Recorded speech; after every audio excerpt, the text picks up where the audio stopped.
తెలంగాణ అమరవీరులకు నివాళులర్పించిన అనంతరం gun park వద్ద బీఆర్ఎస్ ఎమ్మెల్యే కేటీఆర్ రాష్ట్ర ప్రభుత్వంపై తీవ్ర విమర్శలు చేశారు. మాజీ సీఎం కేసీఆర్ హయాంలో రైతు బంధు సకాలంలో అందేదని, కానీ ప్రస్తుతం రైతులు పంటలు కోసిన ప్రభుత్వం నుంచి స్పష్టత లేదని ఆయన అన్నారు.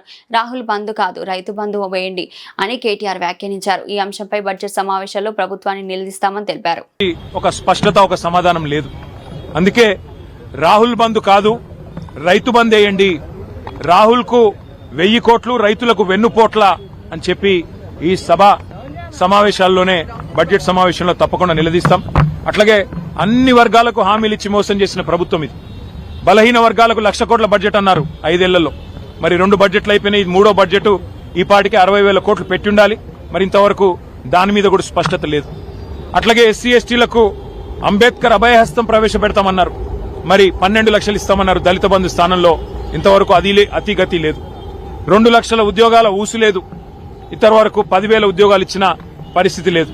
అట్లాగే ఇక 6 గ్యారంటీలకైతే మంగళం బాడినట్టే కనబడుతున్నది. మరి మహిళలు ఎదురు చూస్తున్నారు. రాష్ట్ర వ్యాప్తంగా 2,500 100 రోజుల్లో ఇస్తామన్నారు. ఎప్పటి నుంచి ఇస్తారని. ముసలి వాళ్ళు ఎదురు చూస్తున్నారు. పెద్ద మనుషులు 4,000 పెన్షన్లు ఎప్పటి నుంచి వస్తాయని. రైతులు రైతు భరోసా కోసం, రైతు బంధు కోసం ఎదురు చూస్తా ఉన్నారు. రైతు కూలీలు నెలకిస్తానన్న 1,000 రూపాయల కోసం ఎదురు చూస్తా ఉన్నారు. ఆటో అన్నలు ఎదురు చూస్తా ఉన్నారు 1,000 రూపాయల కోసం.